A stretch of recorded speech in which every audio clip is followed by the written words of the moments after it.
और देखिए इस युद्ध के बीच एक फैक्टर चीन और रूस भी है जो ईरान के बेहद करीबी है, लेकिन सवाल उठ रहे हैं कि क्या इस युद्ध में ईरान अकेला पड़ गया है, अलग थलग हो गया है, क्योंकि ईरान को अमेरिका और इजराइल के खिलाफ रूस और चीन जैसे देशों का समर्थन तो मिला, लेकिन यह समर्थन बेहद सीमित है। दोनों देशों ने हमलों की निंदा की, युद्ध रोकने की अपील की, कूटनीतिक बयान भी दिए, लेकिन अब तक ना तो चीन और ना ही रूस ने इस युद्ध में कोई सैन्य हस्तक्षेप किया है। माना जा रहा है कि रूस और चीन के इस युद्ध से दूरी बनाने की बड़ी वजह उनकी अपनी समस्याएं और अपने अपने हित हैं। जैसे रूस पहले ही यूक्रेन वॉर में उलझा है और कोई नया युद्ध नहीं चाहता, तो वहीं चीन भी अपने व्यापारिक ऊर्जा हितों की वजह से खामोश है, चुप है। रूस चीन दोनों के लिए ईरान की दोस्ती जरूरी तो है, लेकिन उन्हें युद्ध में उतरना मंजूर नहीं है।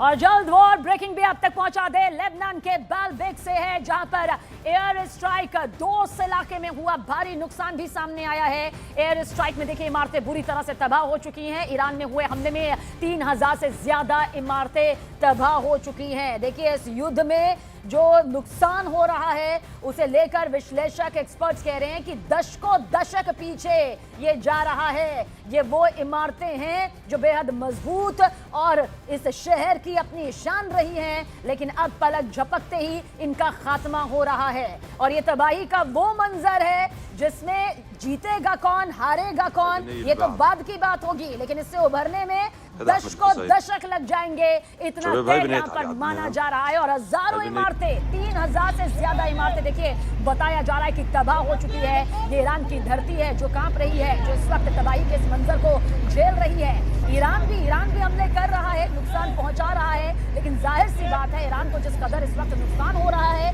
एयर स्ट्राइक में, उसी की तस्दीक करती हुई ये भयानक तस्वीरें युद्ध क्षेत्र से, वॉर जोन से निकलकर सामने आ रही हैं, जहां पर इमारतें धराशायी होती है, फायर ब्रिगेड की टीम पहुंचती है और जो तस्वीर मौके से निकलकर सामने आती है वो दिल दहला देने वाली होती है। और देखिए ईरान के खिलाफ पैट्रियट सिस्टम की तैनाती की तैयारी है, ये खबर आप तक पहुंचा दे। दक्षिण कोरिया के विदेश मंत्री का दावा सामने आया है। दक्षिण कोरिया के विदेश मंत्री का दावा यह है कि दरअसल पैट्रियट को लेकर यूएस से बातचीत जारी है। आप समझ रहे हैं, वो खौफनाक हथियार, वो खौफनाक वेपन जिनका युद्ध में उतरने का सीधा सीधा मतलब यह है कि ये युद्ध जिस खतरनाक मोड़ पर पहुंचा है उससे भारी तबाही यहां पर नजर आएगी।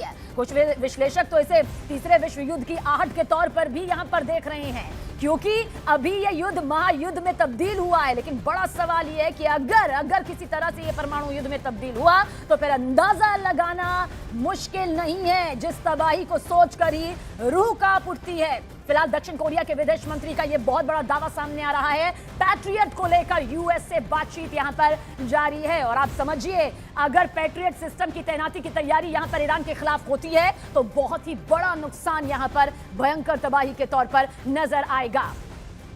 और बहरहाल वॉर ब्रेकिंग के जरिए यह खबर भी आप तक पहुंचा देते हैं, तेहरान में एयर स्ट्राइक जारी है। इजराइल अमेरिकी हमले और भी ज्यादा तेज कर दिए गए हैं। ईरान की राजधानी पर यह हमले यहां पर किए जा रहे हैं, निशाना साधा जा रहा है, लक्ष्य तय किया जा रहा है और फिर धमाके, आग का तांडव और काले धुएं का गुब्बार देखिए किस तरह से तस्वीर के जरिए सामने भी आ चुका है। यह कई इलाकों में हुआ मिसाइल अटैक है, जिसके बाद भयानक तस्वीरें निकलकर सामने आ रही है। जो लोग, जो जिंदगियां वहां मौजूद है वो रह रह कर कांप रही हैं, थर्रा रही हैं, क्योंकि भले ही ऊपर से देखने में ये तस्वीर आपको खामोश नजर आती हो, लेकिन इस वक्त ईरान में सबसे बड़ी हलचल है। ये युद्ध की वो हलचल है जो अपनी बहुत ही खौफनाक स्थिति में पहुंच चुकी है। और आप देखिए ये जो जंग इस वक्त आप देख रहे हैं, आसमान से और समुद्र की गहराइयों से लड़ी जा रही है। एक मॉडर्न युद्ध देखने को मिल रहा है जिसमें फाइटर जेट के पायलट, ड्रोन ऑपरेटर और पनडुब्बी कमांडर और साथ ही वॉर सिनेरियो तैयार यहां पर कर रहे हैं।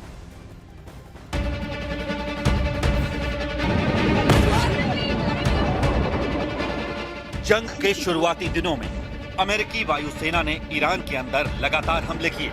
इजराइल और ईरान की ओर से भी एक दूसरे पर जमकर मिसाइलों से और फाइटर जेट्स के जरिए हमले किए गए। इस युद्ध में अटैक और कामिकेज ड्रोन का भी जमकर इस्तेमाल किया जा रहा है। ईरान तो आसपास के मुल्कों में अमेरिकी सैन्य अड्डों के साथ साथ अलग अलग जगहों पर ड्रोन से कई सटीक हमलों को अंजाम दे रहा है और इसका सीधा असर देखने को मिल रहा है। अमेरिका ने जंग में झोंकी पूरी ताकत। महायुद्ध के केंद्र में अमेरिकन एयर पावर। अमेरिकी वायुसेना का सबसे बड़ा ऑपरेशन। इसे पूरे पश्चिम एशिया के इतिहास का सबसे भयंकर और सबसे बड़ा बॉम्बिंग कैंपेन कहा जा रहा है। इजरायली फाइटर जेट्स के साथ कंधे से कंधा मिलाकर अमेरिकी लड़ाकू विमान ईरान के आसमान पर पूरी तरह से हावी हो चुके हैं। ईरान के आसमान पर अब अमेरिका और इजराइल का कंट्रोल माना जा रहा है। और अब सुनिए इस युद्ध की सबसे खौफनाक खबर। पहली बार, जी हां, आधुनिक युद्ध के इतिहास में पहली बार अमेरिका ने अपने सबसे घातक हथियार को मैदान में उतार दिया है। अमेरिका के B-2 स्टेल्थ बॉम्बर अब ईरान के आसमान में गरज रहे हैं। ये वो खौफनाक बॉम्बर हैं जो रेडार की पकड़ में नहीं आते। ये दुश्मन के सबसे मजबूत एयर डिफेंस सिस्टम को चीरते हुए अंदर घुस जाते हैं और पलक झपकते ही जमीन पर सूरत बदल देते हैं। B-2 स्टेल्थ बॉम्बर्स को हिंद महासागर में ब्रिटिश सैन्य बेस डिएगो गार्सिया और RAF फेयरफोर्ट पर तैनात किया जा रहा है ताकि रैपिड डिप्लॉयमेंट किया जा सके। इसके अलावा B-1 बॉम्बर और B-52 बॉम्बर को ईरान के खिलाफ महाजंग में उतार दिया गया है। Our B-2 bombers and B-1 bombers have executed uncontested surgical strikes against multiple missile facilities deep inside Iran. And then just last night, a B-52 bomber force struck ballistic missile and command and control posts. We are also sinking the Iranian Navy, the entire Navy.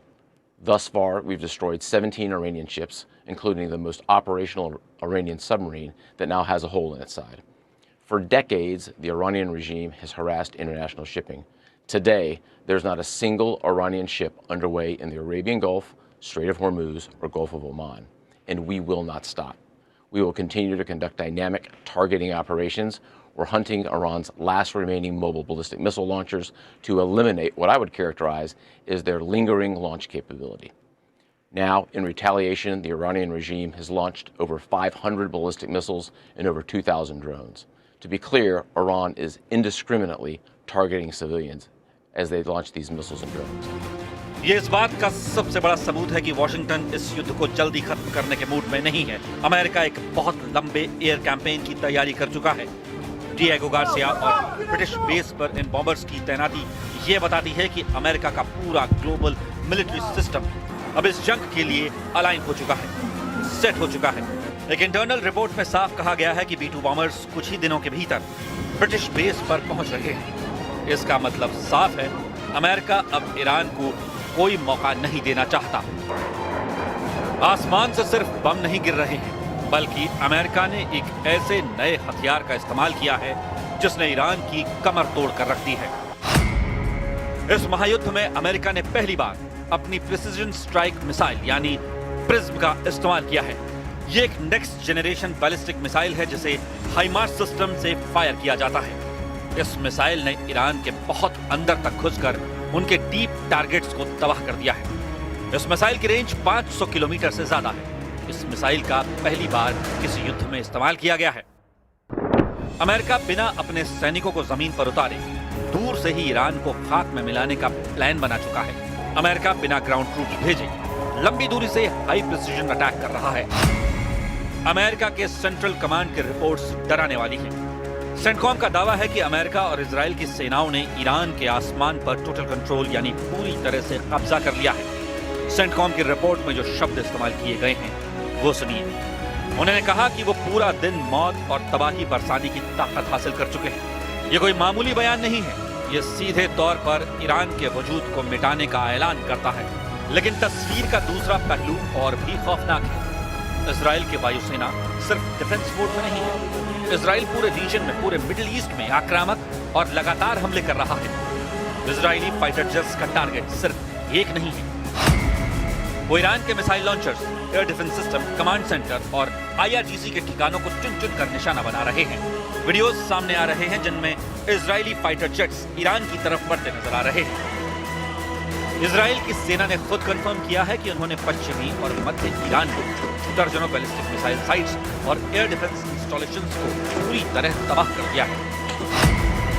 America के assessment के मुताबिक उनके और Israel के joint operation के पहले 4 दिनों के अंदर ही ईरान के ड्रोन हमलों में 73% की गिरावट आई है। इतना ही नहीं, ईरान की बैलिस्टिक मिसाइल लॉन्च करने की ताकत में 86% की कमी आई है। लेकिन इन दावों की सच्चाई पर शक है, क्योंकि ईरान के हवाई हमले और भी ज्यादा घातक हुए हैं। ईरान की बैलिस्टिक मिसाइलें अब पूरे मिडिल ईस्ट के आसमान को चीर रही हैं। ईरान ने इजराइल की तरफ जो मिसाइलें दागी, उनसे पूरे तेल अवीव और वेस्ट बैंक में एयर रेड सायरन बजने लगे हैं। दहशत का ऐसा माहौल कि लोग बंकरों की तरफ भागने लगे। ईरान ने पलटवार किया और ऐसा पलटवार किया है जिसने अमेरिका और इजराइल की नींद उड़ा दी है। लगातार हो रही भयंकर बमबारी के बावजूद ईरान ने इजराइल, अमेरिकी मिलिट्री बेस और खाड़ी देशों पर मिसाइलों और ड्रोन्स की कई भयंकर वेव्स छोड़ दी हैं। ईरान ने पीछे हटने से साफ इनकार कर दिया है। ईरान ने तुर्की की तरफ भी मिसाइलें दागी। ईरान की मिसाइलों का निशाना बहरीन और कतर में मौजूद अमेरिकी बेस भी बने। इराक के एरबिल में सऊदी अरब, साइप्रस, जॉर्डन और ओमान में मौजूद अमेरिकी नौसेना के एसेट्स को भी अपना निशाना बनाया है। ईरान की खुद की रिपोर्ट कह रही है कि अमेरिका और इजराइल की भीषण एयर स्ट्राइक्स में अब तक 1045 से ज्यादा लोगों की मौत हो चुकी है। लेबनान में बेरूत के पास हिजबुल्लाह के ठिकानों पर हमले हुए, जिनमें कई लड़ाके मारे गए हैं। पूरा का पूरा मिडिल ईस्ट इस वक्त तबाही के कगार पर है। खौफ, दहशत, आग और बारूद के इस खेल में कौन बचेगा और कौन मिटेगा, ये तो वक्त बताएगा। लेकिन एक बात तय है, इस जंग के बाद दुनिया पहले जैसी नहीं रहेगी।